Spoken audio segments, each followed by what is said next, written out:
Hi guys, আসসালামু আলাইকুম। কেমন আছো তোমরা সবাই? দাদু বাড়ি যাওয়া ক্যান্সেল হয়েছে বলে আমি আর আব্বুর সাথে কথাই বলতেছি না। দাদু ভাই, মেজো দিদা সবাই আব্বুকে কল দিয়ে রাগ করতেছে। আর এদিকে তো আমি দুদিন ধরে রাগ করেই আছি। তো আগের দিন রাত্রেবেলা আব্বু আমার জন্য পরোটা আর ডাল নিয়ে আসছিল আমার পছন্দের, আর সাথে করে স্পিডও নিয়ে আসছিল, কিন্তু তাও আমার রাগ কমেনি। আর দেখো সকালে কিভাবে চেষ্টা করতেছে রাগ ভাঙানোর।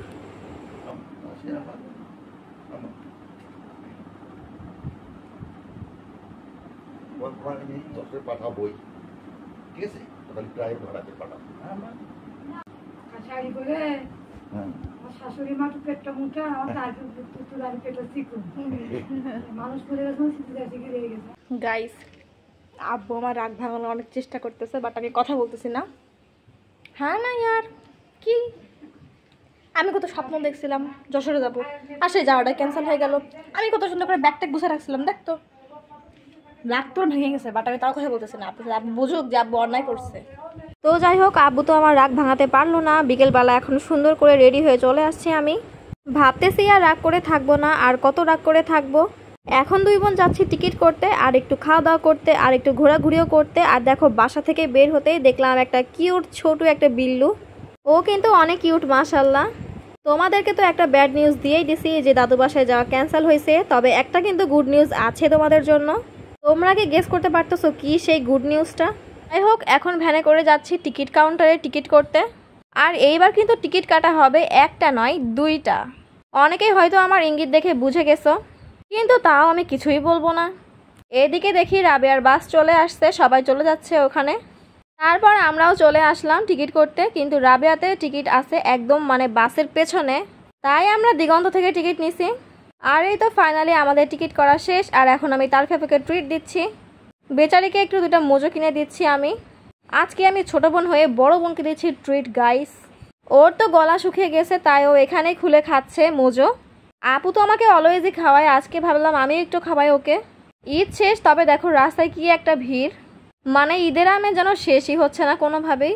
তো ভিড়ের মধ্যে ঠেলতে ঠেলতে চলে আসলাম আমরা এই দোকানটাতে। এখান থেকে এখন কিছু সিঙ্গারা, চপ আর পেঁয়াজও নিব।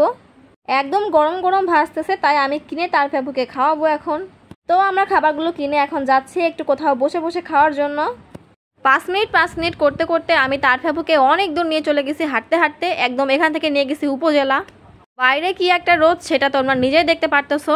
এর মধ্যেই হাঁটতে হাঁটতে দুই বোন যাচ্ছি এখন। তারফি আপুর তো হাঁটতে হাঁটতে অবস্থা পুরাই খারাপ। এই রাস্তাতে অনেক দিনই আসা হয় না। আগে যখন প্রাইভেট পড়তাম ভোরবেলা, তখন আমরা সব বান্ধবীরা মিলে একসাথে আস্তে আস্তে গল্প করতে করতে যেতাম। একদম ভোরবেলা থাকতো প্রাইভেট, আর আমাদের কারোরই ঘুম সম্পূর্ণ হতো না, তাই একদম আস্তে আস্তে ধীরে ধীরে যেতাম পড়তে। আর প্রায় দিনই লেট হয়ে যেতাম আমরা, আর স্যারের কাছে বকা খাইতাম। সেসব কথাগুলো এখন মনে পড়তেছে। আসলে আমি আমার স্কুল লাইফটা অনেক বেশি মিস করি। তোমরাও কি করো? ভাবতেছি একদিন আমাদের স্কুলে যে একটু ঘুরে আসবো, একদম সেই আগের স্মৃতিগুলোকে একটু মনে করব। যাই হোক, এখানে আম গাছ দেখে আমার বোন বলতেছে আমি যদি এখন আম চুরি করি তুমি কি আমার ভিডিও করবে? আমি বলতেছি হ্যাঁ করব, তোমাকে ভাইরাল করে দিব।